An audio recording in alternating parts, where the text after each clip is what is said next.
Meaning of frilled. Frilled.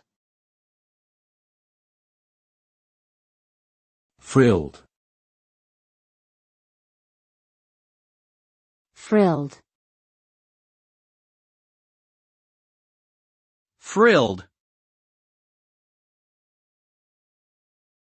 The word frilled refers to something that is decorated or adorned with a ruffled or pleated strip of material. It can be used to describe a wide variety of objects, including clothing, curtains, and even certain types of animals.